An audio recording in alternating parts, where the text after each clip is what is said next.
राम राम, जय श्री राम। आप सभी भक्तों को राम राम। तो जैसा आप सभी को ये मैं बताना चाहता हूँ कि आज पूर्णमासी है और पूर्णमासी की कथा, भगवान सत्यनारायण की कथा का श्रवण करें और अपने जीवन को सफल बनाइए। तो आइए सुनते हैं सत्यनारायण व्रत कथा। ताकारं भुजगशयनं पद्मनाभं श्रेषं विश्वाधारणं गगनसदृशं मेघवर्णं शुभांगं लक्ष्मीकान्तं कमलनयनं योगविद्यानगम्बे वन्दे विष्णुवैब्रहणं सर्वलोकैकनाथनं। पापोऽहं पापकर्णाहं पापास्तं पापशम्भवे त्रायमां पार्वतीनाथे सर्वपापहरो भवः। कृष्णाय वासुदेवाय हरे परमात्मने प्रणतक्लेशनाशाय गोविंदाय नमो नमः। बोलो सत्यनारायण भगवान की जय, लक्ष्मी नारायण भगवान की जय।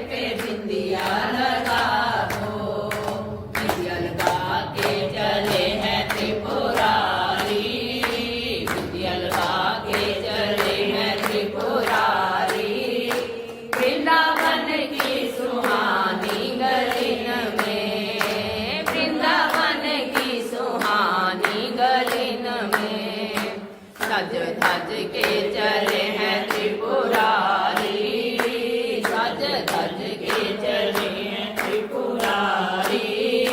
वृंदावन की सुहानी गली में, वृंदावन की सुहानी गली में। इनके गले से नाग हटा दो, इसके गले में माला। हरिः ओं वहं शान्ताकारं भुजगशयनं पद्मनाभं श्रेषहं विश्वाधारणं गगनसदृशं मेघवर्णं शुभांगं लक्ष्मीकान्तं कमलनयनं योगविद्यानगम्भिः वन्दे विष्णुवैब्रहणं सर्वलोकैकनाथनं। पापोऽहं पापकर्णाहं पापास्तं पापशम्भवे त्रायमां पार्वतीनाथं सर्वपापहरो भवः। कृष्णाय वासुदेवाय हरे परमात्मने प्रणतक्लेशनाशाय गोविंदाय नमो नमः। सत्यनारायण भगवान की जय, लक्ष्मी नारायण भगवान की जय। सत्यनारायण कथा। श्री सत्यनारायण व्रत कथा के लिए पूर्णिमा व संक्रांति के दिन स्नान आदि से निवृत्त होकर पूजा गृह में आसन पर बैठकर भगवान श्री गणेश, गौरी, वरुण, विष्णु आदि समस्त देवताओं का स्मरण कर पूजन करें और यह संकल्प करें कि मैं सदैव भगवान श्री सत्यनारायण की आराधना करता रहूं तथा कथा श्रवण करता रहूं और पुष्पों को हाथ में लेकर सत्यनारायण का ध्यान करें। पुष्प, धूप, दीप, नैवेद्य, यज्ञोपवीत भगवान को अर्पित करें और प्रार्थना करें कि हे भगवान, मैंने जल, पुष्प आदि समस्त सामग्री श्रद्धा व विश्वास पूर्वक आपके चरणों में अर्पित की है। इसे स्वीकार करें। आपको मेरा बारंबार प्रणाम है। और इसके बाद भगवान श्री सत्यनारायण की कथा का श्रवण करें। तो आइए भगवान श्री सत्यनारायण की कथा का श्रवण करते हैं। प्रथम अध्याय। श्री सत्यनारायण भगवान की जय। एक बार नैमिषारण्य में एक तीर्थ आर्यवर्त के 88,000 महर्षियों ने मुनिश्रेष्ठ श्री सूर्य से पूछा कि हे मुनिश्रेष्ठ, इस कलयुग में मनुष्य वेद विधान और धर्म के विरुद्ध आचरण करते हुए पापों के बोझ तले दबता जा रहा है। अतः हे मुनिश्रेष्ठ, मनुष्य के कल्याण हेतु ऐसा कोई उपाय बताइए जिससे जो है मनुष्य को पुण्य लाभ हो। तब श्री सूत जी ने कहा कि हे ऋषियों, आपने विश्व कल्याण के लिए बहुत अच्छा प्रश्न किया है। अब मैं उस मंगलकारी व्रत का वर्णन करूंगा जिसके संबंध में एक बार महर्षि नारद जी ने भगवान श्री लक्ष्मी नारायण जी से पूछा था, और उन्होंने नारद जी को जो कथा कही थी आप उसे सुने। ब्रह्मर्षि नारद जी मानव कल्याण की इच्छा से विभिन्न लोकों का भ्रमण करते हुए पृथ्वी लोक में पहुंचे और वहां पर अपने कर्मों के अनुसार लोगों को दुखों से पीड़ित देखकर वे बहुत व्यथित हुए और मन में विचार करने लगे कि इन प्राणियों के दुख का निवारण कैसे होगा।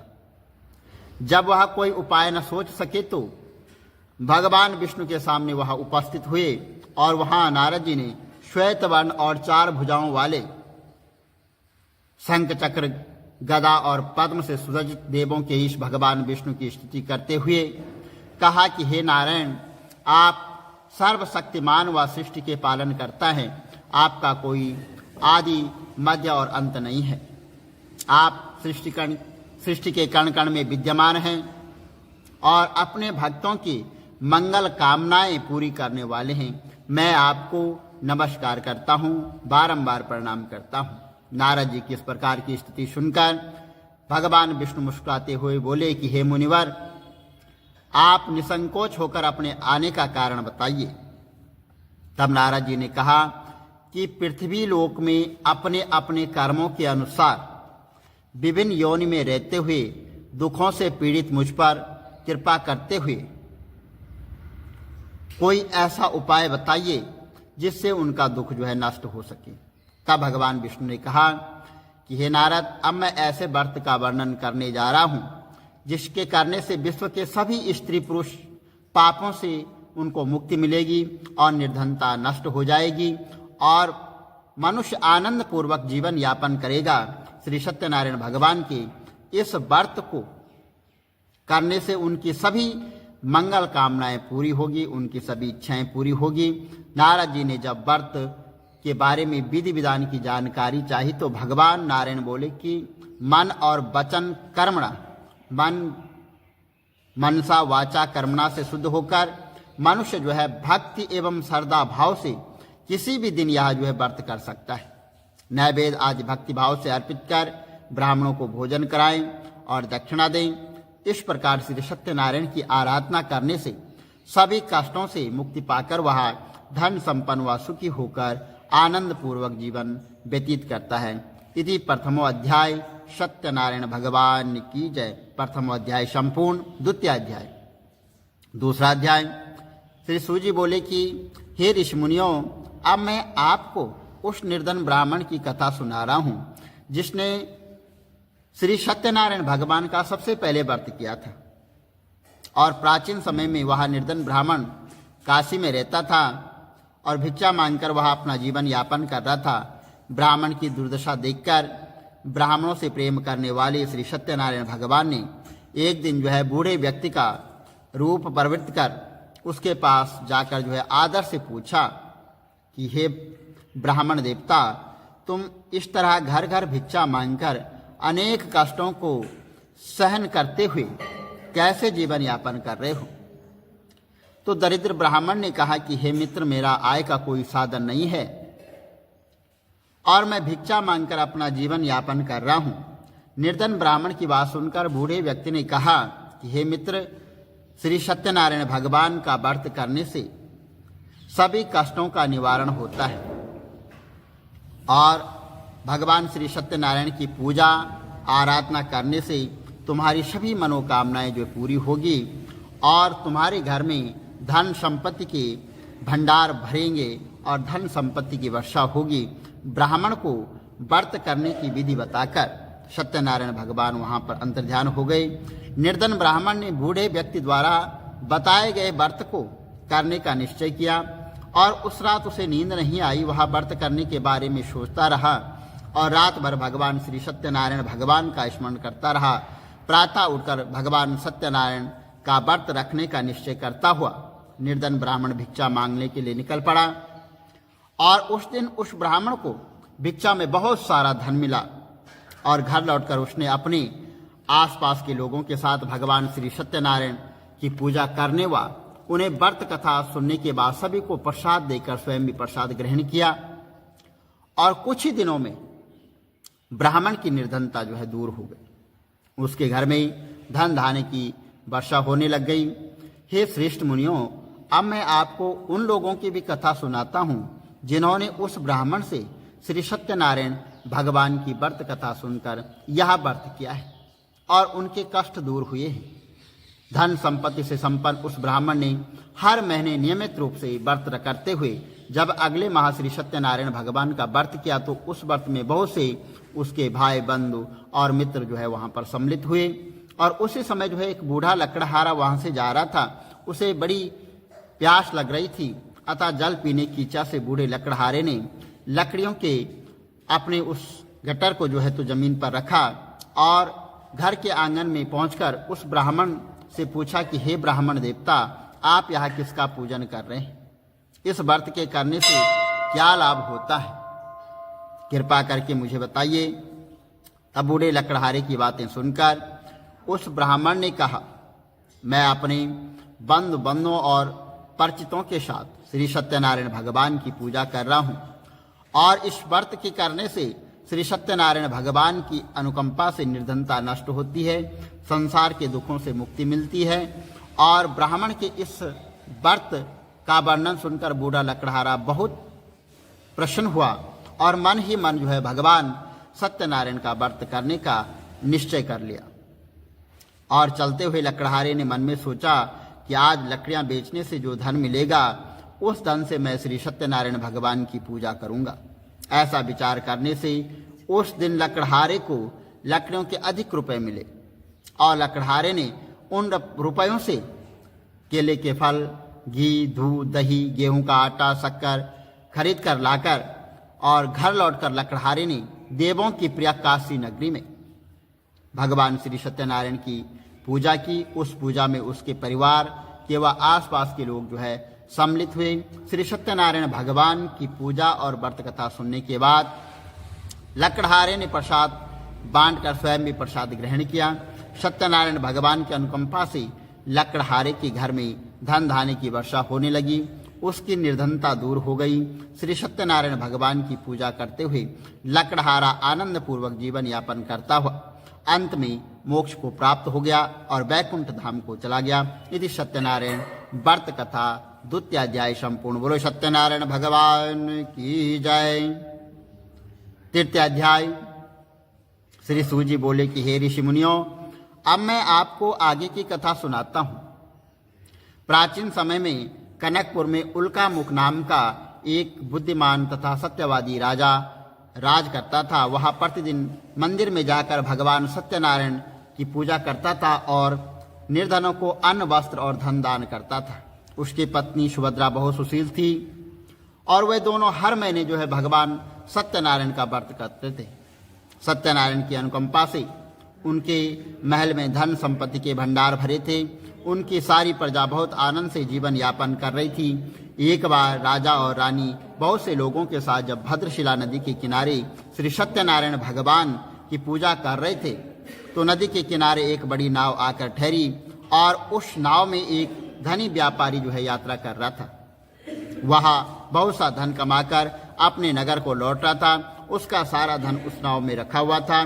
नाव से उतरकर व्यापारी राजा के समीप पहुंचा। राजा को पूजा करते हुए देख उसने कहा कि हे राजन, आप इन सब लोगों के साथ मिलकर जो है किसकी पूजा कर रहे हैं और इस पूजा करने से मनुष्य को क्या लाभ होता है? राजा ने व्यापारी से कहा कि हम जो है हर पूर्णिमा को भगवान श्री सत्यनारायण का व्रत करते हैं और फिर पूजा अर्चना के बाद भगवान का प्रसाद लोगों को बांटकर स्वयं भी प्रसाद ग्रहण करते हैं। सत्यनारायण भगवान की पूजा से दुखियों के सारे दुख दूर होते हैं। राजा की बात सुनकर व्यापारी ने कहा कि हे राजन, मैं भी सत्यनारायण भगवान का व्रत करना चाहता हूँ। कृपा करके मुझे इस व्रत के बारे में बताइए और इसकी विधि बताइए। राजा ने व्यापारी को भगवान श्री सत्यनारायण व्रत की पूरी विधि बताई कि इस व्रत को कैसे किया जाता है, कैसा करना है। तो राजा ने व्रत कथा सुनने के बाद व्यापारी को भी प्रसाद दिया। श्री सत्यनारायण भगवान का स्मरण करते हुए व्यापारी ने प्रसाद ग्रहण किया और घर लौटकर अपनी पत्नी लीलावती से कहा कि हमारी कोई संतान नहीं है। यदि सत्यनारायण भगवान की अनुकंपा से हमारी कोई संतान हुई तो मैं भी सत्यनारायण भगवान का व्रत अवश्य करूंगा। व्यापारी के ऐसा निश्चय करने के कुछ समय बाद उसकी पत्नी लीलावती गर्भवती हुई। 10वें महीने में उसने एक सुंदर कन्या को जन्म दिया। व्यापारी ने पुत्री जन्म पर बहुत खुशी मनाई, लेकिन सत्यनारायण भगवान का व्रत नहीं किया। जब उसकी पत्नी लीलावती ने अपने पति से व्रत करने के लिए कहा तो वह बोला, अभी क्या जल्दी है, इसका विवाह होगा तो मैं अवश्य ही भगवान श्री सत्यनारायण का व्रत करूंगा। अपने पति के वचन सुनकर लीलावती वहां पर चुप रह गई और व्यापारी की कन्या कलावती शुक्ल पक्ष के चंद्रमा की तरह वहां बढ़ने लग गई। एक दिन व्यापार में वह बहुत सा धन कमाकर घर लौटे व्यापारी ने अपनी बेटी को अपनी सखियों के साथ उसे उपवन में खेलते हुए देखा, घूमते हुए देखा तो उसको विवाह की चिंता होने लग गई। व्यापारी ने कलावती के लिए सुयोग्य वर ढूंढने के लिए अपने सेवकों को दूर दूर के नगरों में भेजा। व्यापारी के सेवक कंचनपुर नगर में पहुंचे और उस नगर में उन्होंने एक वाणिक पुत्र को देखा। वाणिक पुत्र अत्यंत सुंदर और गुणवान था। सेवकों ने वापस लौटकर व्यापारी से उस वाणिक पुत्र के बारे में बताया। व्यापारी उस सुंदर लड़के को देखकर बहुत प्रसन्न हुआ और कलावती का विवाह बहुत धूमधाम के साथ उसके साथ कर दिया और उसे दहेज में उस वाणिक ने बहुत सा धन दिया और कलावती का विवाह भी हो गया। लेकिन व्यापारी ने सत्यनारायण भगवान का व्रत नहीं किया। लीलावती ने अपने पति से कहा, नाथ, आपने कलावती के विवाह पर भगवान श्री सत्यनारायण का व्रत करने का निश्चय किया था, अब तो आपको व्रत कर लेना चाहिए। पत्नी की बात सुनकर व्यापारी ने कहा कि अभी तो मैं अपने दामाद के साथ व्यापार करने के लिए जा रहा हूँ। व्यापार से लौटने पर भगवान श्री सत्यनारायण भगवान का पूजन व व्रत में अवश्य करूंगा। और यह कहकर व्यापारी ने अपनी कई नावों में सामान भर दिया और अपने दामाद के साथ सेवकों को साथ में लेकर वह व्यापार के लिए निकल पड़ा। उस व्यापारी द्वारा बार बार व्रत न करने का और निश्चय करने पर भी व्रत न करने से भगवान सत्यनारायण क्रोधित हो गए और व्यापारी को दंड देने का निश्चय किया। व्यापारी अपने दामाद के साथ रतनसारपुर में पहुंचकर व्यापार करने लग गया और एक दिन कुछ चोर महल में चोरी करके वहां से भाग रहे थे और सैनिक उनका पीछा कर रहे थे। तो भागते हुए चोरों ने सैनिकों से बचने के लिए चोरी का धन अवसर पाकर व्यापारी की नाव में छिपा दिया और चोरों का पीछा करते हुए सैनिक व्यापारी के पास पहुंचे। उन्होंने व्यापारी की नाव की तलाशी ली तो उन्हें राजा का जो धन चोरी हो गया था वहां पर मिल गया। तब सैनिक व्यापारी और उसके दामाद को बंदी बनाकर राजा के पास ले गए और उन दोनों को बंदी गृह में डाल दिया और उनका सारा धन ले लिया। भगवान श्री सत्यनारायण के प्रकोप से उधर लीलावती पर भी मुसीबतों का पहाड़ टूट पड़ा। उसके घर में चोरी हो गई, चोर सारा धन चुरा कर ले गए। घर में खाने के लिए अन्न भी नहीं बचा। भूख प्यास से व्याकुल होकर व्यापारी की बेटी कलावती एक ब्राह्मण के घर गई। उस ब्राह्मण के घर में भगवान सत्यनारायण की व्रत कथा हो रही थी और उसने भी वहां बैठकर व्रत कथा सुनी और प्रसाद लिया और घर लौटकर घर आई तो उसकी माँ ने लीलावती को अपनी सारी बात बताई और कलावती ने भगवान श्री सत्यनारायण भगवान की बात सुनकर लीलावती ने भी व्रत करने का निश्चय किया। उसने कहा कि अगले दिन ही लीलावती ने अपने परिवार और आसपास के लोगों के साथ श्री सत्यनारायण भगवान की पूजा की और पूजा के बाद सबको प्रसाद बांटकर स्वयं भी प्रसाद ग्रहण किया। लीलावती ने अपने पति और दामाद के घर लौट आने की मनोकामना से भगवान श्री सत्यनारायण का व्रत किया था। लीलावती ने विधि पूर्वक व्रत करने और प्रसाद ग्रहण करने से श्री सत्यनारायण भगवान ने प्रसन्न होकर उसकी मनोकामना पूरी कर दी और उन्होंने राजा चंद्रकेतु को स्वप्न में दर्शन देकर कहा कि हे राजन, व्यापारी और उसका दामाद बिल्कुल निर्दोष है। सुबह उठते ही दोनों को मुक्त कर दो। उन दोनों का जो सारा धन तुमने लिया है वापस लौटा दो, नहीं तो यदि अगर तुमने ऐसा नहीं किया तो मैं तुम्हारा सारा वैभव नष्ट कर दूंगा। इतना कहकर भगवान सत्यनारायण अंत ध्यान हो गए और प्रातः होते ही राजा चंद्रकेतु ने अपने मंत्री और राज ज्योतिषियों को रात के स्वप्न की बात बताई तो सबने व्यापारी और उसके दामाद को छोड़ देने के लिए कहा। राजा चंद्रकेतु ने तुरंत उस व्यापारी को और उसके दामाद को छोड़ दिया और उनका सारा धन वापस कर दिया। इस प्रकार श्री सत्यनारायण भगवान की अनुकंपा से व्यापारी और उसका दामाद दोनों खुशी खुशी अपनी नगर की ओर चल दिए। इति सत्यनारायण व्रत कथा तृतीय अध्याय संपूर्ण। बोलो सत्यनारायण भगवान की जय। चतुर्थ अध्याय। तो सूत जी बोले कि उस व्यापारी ने अपने दामाद के साथ शुभ मुहूर्त में नाव द्वारा रतनसारपुर से प्रस्थान किया और लंबी यात्रा करने के बाद व्यापारी ने एक नगर के किनारे नाव को रोककर भोजन किया और फिर दोनों वहां पर विश्राम करने लग गए। और तभी सत्यनारायण भगवान साधु के रूप में व्यापारी के पास पहुंचे और पूछा कि हे वाणिक, तेरे नाव में क्या है? तो व्यापारी ने सोचा कि दंडी साधु जो ये साधु आया है, ये अवश्य ही कुछ मांगने की इच्छा से मुझे पूछ रहा है। तो व्यापारी ने वहां पर झूठ बोल दिया कि मेरी नाव में तो बेल और पत्ते भरे हैं। व्यापारी के झूठे वचन सुनकर भगवान सत्यनारायण क्रोधित हो गए और उन्होंने कहा कि हे वैश्य, जो तूने कहा है वही सच हो। इतना कहकर भगवान सत्यनारायण वहां से अंतर्ध्यान हो गए और कुछ दूर जाकर दंडी वहां पर दंडी और साधु वहां से उस साधु को खाली हाथ लौटाकर बहुत प्रसन्न हुए। लेकिन जब व्यापारी ने अपनी नाव में बेल और पत्ते भरे हुए देखे तो वह विलाप करने लग गया और अपने झूठ बोलने पर प्रायश्चित करने लगा। तो रोते रोते व्यापारी मूर्छित हो गया और कुछ देर बाद जब उसकी मूर्छा नष्ट हुई तो उसके दामाद ने कहा, आप दुखी मत होइए, यह सब उन दंडी साधु के श्राप के कारण हुआ है। अब वही दंडी साधु हमें इस विपत्ति से छुटकारा दिला सकते हैं। दामाद के वचन सुनकर व्यापारी दंडी साधु भगवान की तलाश में चल दिए और कुछ आगे जाकर ढूंढने पर उन्हें एक वृक्ष के नीचे भगवान सत्यनारायण मिल गए। व्यापारी ने दंडी साधु के चरणों में गिरकर क्षमा मांगी और दंडी स्वरूप भगवान सत्यनारायण बोले कि हे वाणिक पुत्र, तेरे झूठ बोलने के कारण ही मैंने तुझे दंड दिया है। तूने बार बार मेरी पूजा करने के लिए कहा लेकिन कभी पूजा नहीं की। व्यापारी ने तब हाथ जोड़कर कहा कि भगवान, आप तो दीन दुखियों के कष्ट दूर करने वाले हैं, मेरी इस गलती को भी आप क्षमा करें। आपके रूप को तो ब्रह्मा भी नहीं जान पाते हैं और फिर भला मैं अज्ञानी आपकी लीला को कैसे समझ पाता। अब मैं जीवन में कभी झूठ नहीं बोलूंगा और सदैव भगवान सत्यनारायण का व्रत और पूजा किया करूंगा। आप मुझ पर अनुकंपा करें।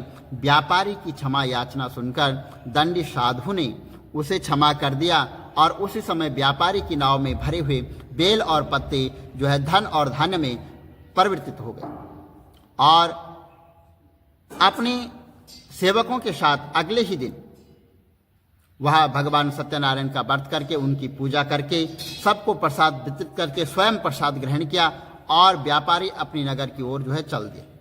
अपने नगर में पहुंचकर व्यापारी ने एक सेवक को अपने घर में भेजा। सेवक ने लीलावती को सूचित किया। उस समय लीलावती और कलावती दोनों भगवान श्री सत्यनारायण की पूजा कर रही थी। पति और दामाद के लौट आने का समाचार सुनकर लीलावती ने पूजा पूरी करके प्रसाद ग्रहण करने के बाद कलावती से कहा कि बेटी, मैं नदी किनारे जा रही हूँ, तू भी प्रसाद ग्रहण कर शीघ्र आ जाना। कहकर लीलावती नदी की ओर चल पड़ी। परंतु कलावती पति से मिलने की खुशी में प्रसाद ग्रहण किए बिना ही घर से निकलकर नदी किनारे जा पहुंची। उसके प्रसाद ग्रहण न करने के कारण सत्यनारायण भगवान क्रोधित हो गए। उन्होंने व्यापारी की नाव को नदी में डुबो दिया। अपने पति को वहां न देखकर कलावती ने रोना शुरू कर दिया। तब व्यापारी ने कहा कि पुत्री, अवश्य ही तुझसे कोई भूल हुई होगी, इसलिए भगवान श्री सत्यनारायण ने तुझे दंड दिया है। तब व्यापारी ने सत्यनारायण भगवान से प्रार्थना की कि हे भगवान, मेरे परिवार के किसी स्त्री पुरुष से कोई भूल हुई हो तो उसे अवश्य क्षमा कर देना। तभी आकाशवाणी हुई, हे वाणिक पुत्र, तेरी कन्या मेरा प्रसाद ग्रहण किए बिना ही चली आई है। यदि अब घर पहुंचकर तेरी कन्या प्रसाद ग्रहण करके वापस लौट आए तो उसे पति के दर्शन अवश्य होंगे। पहले प्रसाद ग्रहण करके फिर उसको पति के दर्शन होंगे। कलावती ने वैसे ही किया। उसके प्रसाद ग्रहण करके वापस लौट आने पर नाव जल के ऊपर आ गई और दामाद भी सुरक्षित नदी से निकल आया। घर लौटकर व्यापारी ने अपने परिवार के साथ मिलकर विधि अनुसार और विधि पूर्वक भगवान श्री सत्यनारायण की पूजा की और कथा की और उसकी सभी इच्छाएं पूरी हुई। इति सत्यनारायण व्रत कथा चतुर्थ अध्याय संपूर्ण। बोलो सत्यनारायण भगवान की जय। पंचम अध्याय। श्री सूत जी बोले कि हे ऋषि मुनियों, मैं और भी कथा सुनाता हूँ। और कौशलपुर में एक राजा था तुंगध्वज। प्रजा उसकी छत्र छाया में आनंद पूर्वक रह रही थी। राजा तुंगध्वज अपनी प्रजा के सुख दुख का बहुत ध्यान रखता था, लेकिन एक बार उसने सत्यनारायण भगवान का प्रसाद ग्रहण नहीं किया। तब सभी को चिंताओं से मुक्त करके धन संपत्ति से भंडार भरकर प्रसाद ग्रहण नहीं किया और उनकी चिंताओं को मुक्त करके धन संपत्ति से भंडार भरकर प्राणियों के जीवन के सभी सुख देने वाले श्री सत्यनारायण भगवान ने राजा को प्रसाद न ग्रहण करने का दंड दिया है। और एक दिन राजा तुंगध्वज जंगल में हिंसक पशुओं का शिकार करने निकला था। शिकार का पीछा करते हुए वह अपने सैनिकों से अलग हो गया और देर तक हिंसक जानवरों का शिकार किया। अतः कुछ देर विश्राम करने के लिए वह एक वृक्ष के नीचे बैठ गया और समीप ही कुछ चारवाएं सत्यनारायण भगवान की पूजा कर रहे थे।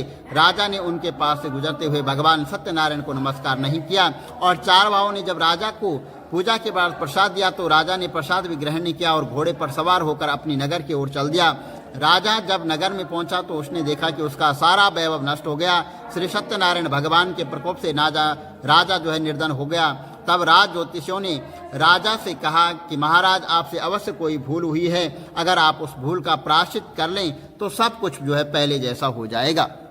और सब कुछ पहले जैसा हो जाएगा। पूजा के बाद तो उसने क्षमा मांगी और वहाँ पर सत्यनारायण के मंदिर में राजा जाकर वहाँ पर क्षमा याचना की और पूजा के बाद प्रसाद ग्रहण करने से सत्यनारायण भगवान की अनुकंपा से चमत्कार हुआ कि राजा का खोया हुआ वैभव पुनः लौट आया। श्री सत्यनारायण भगवान की अनुकंपा से जीवन के सभी सुखों को भोगकर अंत में वह राजा मोक्ष को प्राप्त हुआ।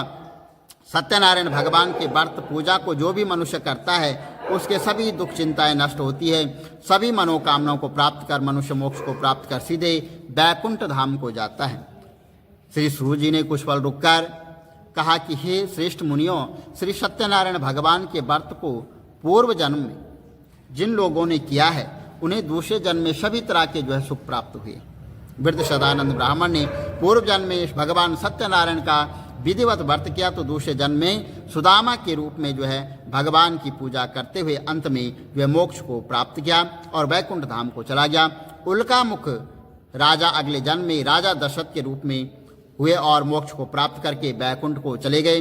व्यापारी ने मोरध्वज के रूप में जन्म लिया और अपने पुत्र को आरे से चीरकर भगवान की अनुकंपा से वैकुंठ को प्राप्त किया। राजा तुंगध्वज अगले जन्म में मनु का रूप जन्म लेकर सदकर्म करते हुए मोक्ष को प्राप्त कर वैकुंठ धाम को चले गए। ऋषि मुनियों, श्री सत्यनारायण भगवान का व्रत और पूजन मनुष्य को सभी चिंताओं से मुक्त करके और अंत में मुक्ति पाकर मोक्ष प्रदान करता है। बोलो सत्यनारायण भगवान की जय। लक्ष्मी नारायण भगवान की जय। ओम महर।